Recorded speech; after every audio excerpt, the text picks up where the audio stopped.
Isso é muito importante a gente discutir. Josias, queria também a sua análise sobre esse aspecto dos militares.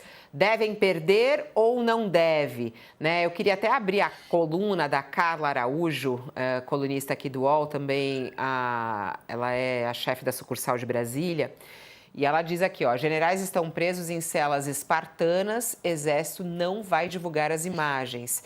Diferente da Polícia Federal, o Exército avisa que não vai divulgar as imagens das salas adaptadas para as celas que agora abrigam os generais 4 estrelas, Augusto Heleno, Paulo Sérgio Nogueira e Walter Braga Neto, que foram condenados e iniciaram o cumprimento de suas penas. A sala adaptada na superintendência da PF, na qual o ex-presidente está preso, foi divulgada com o intuito de desmantelar qualquer narrativa bolsonarista de que pudesse existir uma violação dos direitos de Bolsonaro. Então, eles mostram lá a sala do Bolsonaro, tem uma televisão, tem ar-condicionado, uma sala da Polícia Federal muito bem equipada ali para recebê-lo. No caso do Exército, a avaliação é que não existe a necessidade de reforçar que os generais presos serão bem tratados dentro das instituições militares.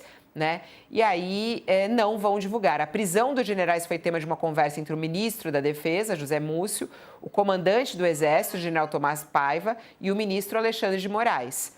E eles não vão divulgar. Deveria divulgar, Josias? Deveria, transparência absoluta, como fez bem a Polícia Federal, né?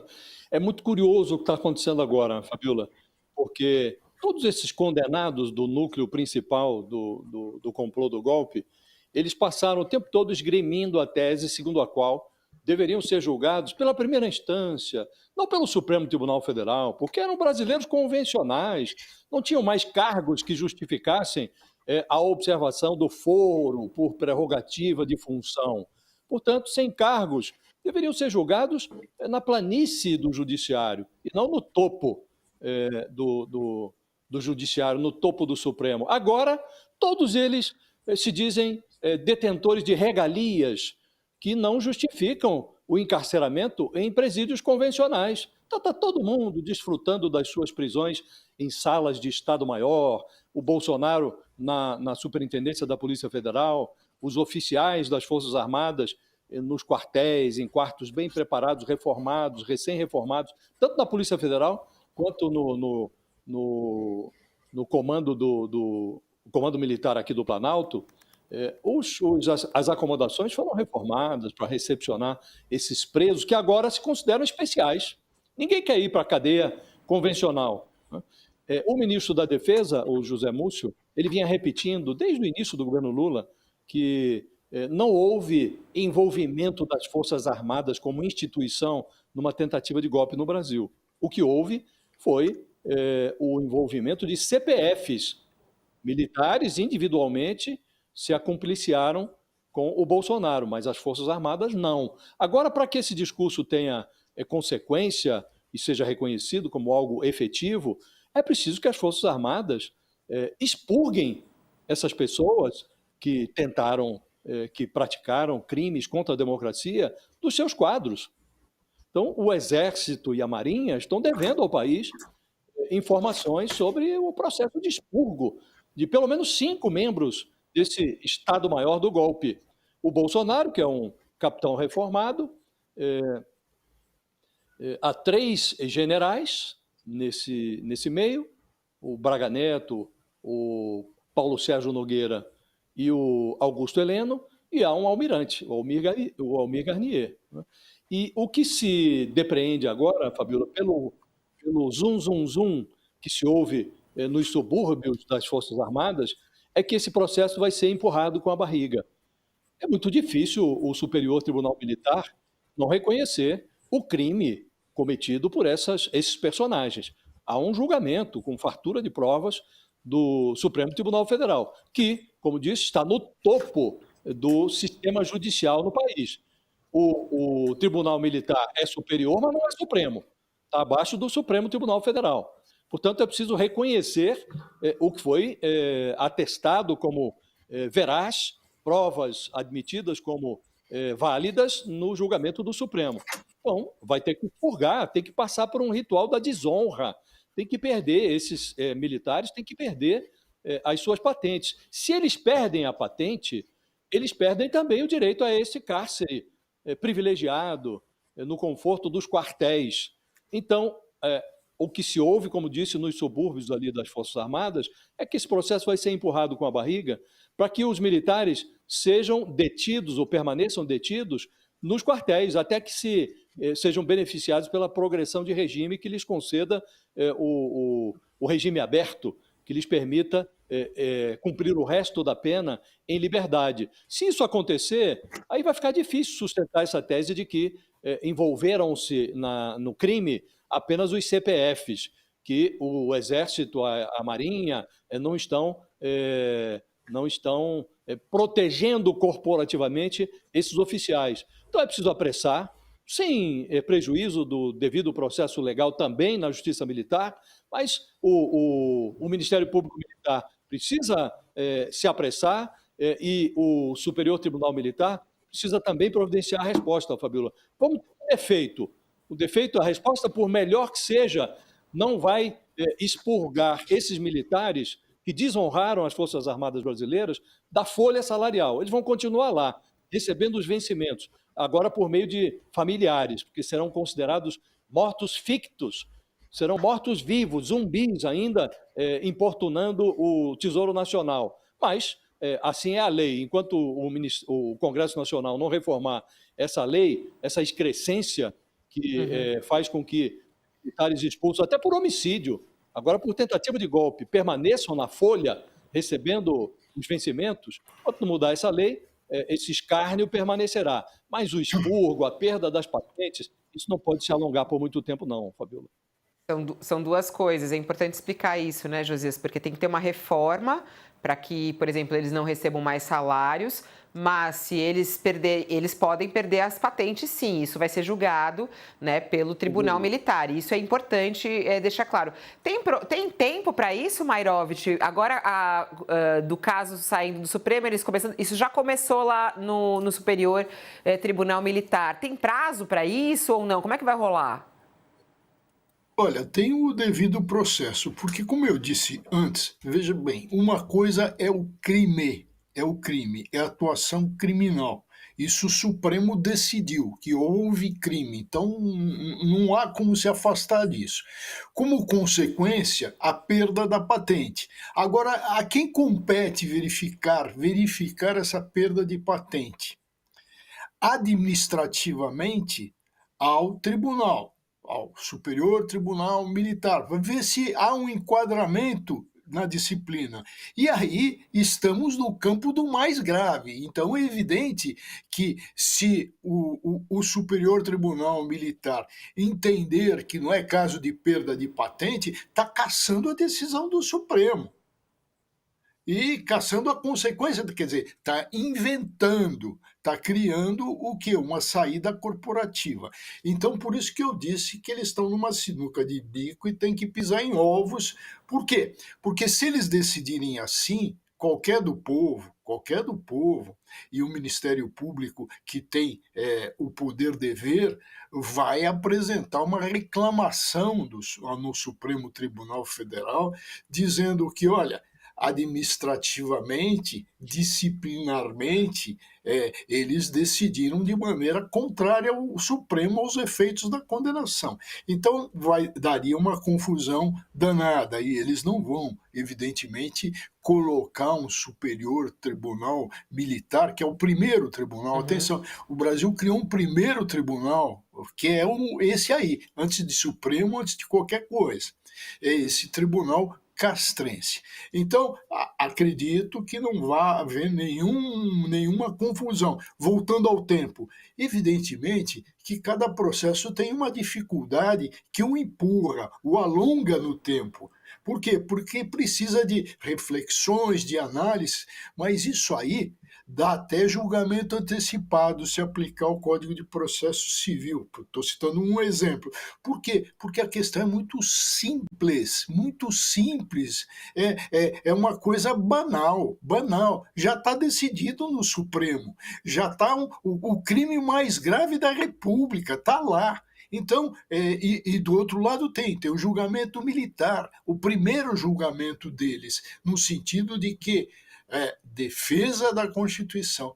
Então, esse processo tem tudo para ser rápido, e eu acrescentaria muito rápido, sem ficar encebando, sem ficar criando o quê? Criando benefícios para quem não merece. Basta ver a Constituição, a decisão do Supremo e o que estabelece a nossa Constituição, que é republicana. Então, quanto mais alongar, mais vai manchar, mais vai manchar a fama desse tribunal. Então vai se voltar a questionar por que nós temos um tribunal militar? A necessidade? Parece que é um tribunal, e assim eu penso, atenção, assim eu penso, que tem um passado, mas não terá nenhum futuro. Ó, eu tô adorando os Agora, comentários. se me permite, Lula, Eu vou te permitir, por eu te favor, permito de tudo por aqui. Só favor. que ele está esperando há tanto tempo, ele é o nosso colunista de quarta-feira, é o Ronilson, vamos chamar ele, vai. Ronilson Pacheco conosco. Olha ele lá, cadê o sorrisão para nossa plateia? Bom dia, Ronilson, seja bem-vindo. Bom dia, Josias, professor. Muito bom dia. Mãe. Ó, o Josias pediu Bom a dia, palavra, se me Ronilson. permite, deixa eu permitir o Josias, aí já te coloco nessa história também, Ronilson. Vai lá, Josias. É só uma dúvida que tenho para perguntar para o professor Walter. O Supremo Tribunal Federal, quando decidiu, tampou, fechou a caixa desse julgamento do primeiro núcleo aí do complô do golpe, determinou à Polícia Federal que expurgasse dos seus quadros os delegados Alexandre Ramagem, Anderson Torres. O tribunal determinou, mandou à Polícia Federal providenciar a perda, são 2 delegados de carreira, né? E a polícia terá que demiti-los, né? No caso do Ramagem, que é também deputado federal, o Supremo oficiou a Câmara para providenciar a cassação. Olha, é parte da sentença a perda do mandato de deputado. E, em relação aos militares, como nós temos uma legislação própria, uma justiça própria, e a lei diz que militar condenado a mais de 2 anos deve passar por esse ritual, essa análise sobre a conveniência de cassar ou não as patentes, então, os militares ficam condicionados à decisão da justiça militar. Isso é uma excrescência brasileira ou existe em algum outro lugar? Justiça militar existe em outros países ou só no Brasil? Existe como uma, vamos chamar assim, como a mesma coisa se a gente falar em justiça desportiva. Então, justiça, entre aspas, militar em outros países, atuam dentro da própria instituição com recurso à justiça administrativa. Nós não temos aqui no Brasil justiça administrativa. Tem em toda a Europa uma justiça administrativa. Tem a criminal, a civil, mas tem a administrativa. Quando tem justiça administrativa, o que acontece, por exemplo, a nível militar? Se decide aqui, vai para a justiça administrativa. Aqui nós estamos vendo o contrário, tá? Então, o Supremo decide, está no Código Penal, está escrito com todas as letras, o quê? Perda da função pública. Perda da função pública. Daí o Supremo ter oficiado com relação ao delegado e com relação ao deputado, e oficiado à Polícia Federal com relação ao delegado, o quê? Que ele declarou a condenação e os efeitos da condenação. Então, isso é simultâneo? Sim, é simultâneo. Mas quem é que aperta o botão? Quem é que aperta o botão é o presidente da Câmara, e está demorando para ele apertar esse botão, e ele vai poder encebar, como ele já está fazendo com relação ao filho do Bolsonaro, com relação ao Ramagem, já está encebando com outras coisas. Então, isso é simultâneo, tá? Perda de função pública. Agora, com o que acontece no Tribunal Militar? Tem a perda de função pública? Tem, mas tem uma outra lei que estabelece aí o quê? Um enquadramento, se isso aí disciplinarmente é indignidade, não é, porque tem os ritos de expulsão. Então, tem esse plus na nossa legislação, que evidentemente, como você bem coloca, Josias, e fica claro na sua pergunta, isso quebra o princípio republicano da igualdade. Então, além da perda da função que o Supremo determina, ainda tem um extra lá que pode criar uma confusão danada. Imagine se eles entenderem que isso não quebra, e que isso não foi indigno. É o absurdo do absurdo. Mas nós precisamos nos acertar com relação a isso. Mas existe sempre, sempre, pelo nosso passado, pela nossa história, sempre a gente vê isso já no tenentismo, a gente sempre vê essa reação militar, mas sempre vê um tratamento diferente, diferenciado aos militares. Isso tem que acabar, e o Supremo deu um passo importante com essa condenação que aconteceu. Vamos lá, agora eu quero ouvir Ronilson, que está conosco todas as quartas-feiras aqui no nosso All News. É muito interessante, Ronilson, eu sempre gosto de conversar com você do olhar do povo, né, brasileiro, de como todo mundo está encarando o noticiário, porque vem do judiciário, vem também da política, o que é daqui para frente, o que isso significa para o nosso país. Aí tem gente aqui no nosso chat falando, se elas são tão espartanas os militares, por que eles não mostram então a Malu? Aí tem outros falando assim, olha, que maravilha, é um livramento que nós estamos vivendo. Aí outros questionam, olha, a democracia não se faz em silêncio. Aí tem gente falando, vem aí e vem a resposta. Como que você entendeu tudo que a gente viveu ontem e o que a gente está vivendo hoje, né? O que vem daqui para frente? A prisão de Bolsonaro, dos militares, que bagunça isso faz ou que organização isso faz na política brasileira? Eu quero crer que mais do que bagunça, alguma organização faz, porque não é uma coisa trivial, não é um caso pequeno, em especial a prisão dos militares. A despeito de todo esse cenário de privilégios que já foi amplamente discutido pelo Josias, pelo professor Maierovitch, acho que tem uma sensação de reparação histórica, eu poderia usar, assim, que é extremamente importante para a democracia brasileira, que é muito recente e muito frágil, né? Eu acho que essa imagem da condenação dos militares, da prisão dos militares, do alto oficialato do Exército Brasileiro, assim, meio que pagando aquilo que não foi pago durante a ditadura militar, poderíamos dizer assim, uma ditadura que acaba com uma certa festa para os militares, que não tem nenhum tipo de punição, nenhum tipo de julgamento. Acho que toda essa memória histórica, eu acho que está presente nessa prisão, nessa condenação, né, de ontem, nessa cena de ontem. Então, eu acho que é mais do que o golpe. Eu acho que todo esse debate, toda a repercussão, acho que a dimensão que isso tem, eu acho que é mais do que pela tentativa de golpe de Estado, tudo isso que é muito recente. Eu acho que é um olhar para trás, né? O professor falou de um tribunal que tem passado, mas que não tem muito futuro. Eu acho que é um ajuste de contas com o passado, com isso que ficou um pouco interditado, né?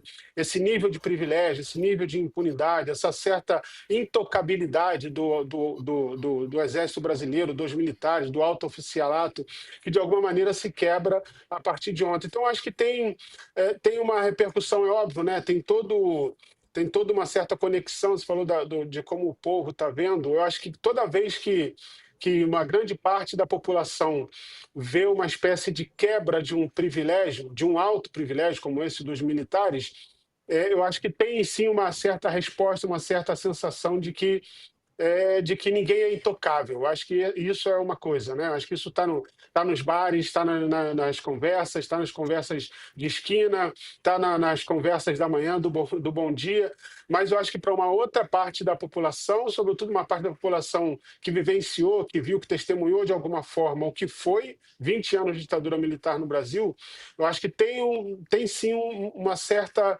Essa imagem é uma reparação histórica de algo que ficou interditado na política brasileira. Então, eu quero acreditar que isso tem mais de organização do que de bagunça, acreditar que isso é possível e que isso é importante. Se esses privilégios vão ser cobrados no sentido de que a gente não tem imagens, toda essa certa proteção que faz, que é uma proteção para evitar um certo constrangimento, tudo isso é um outro debate.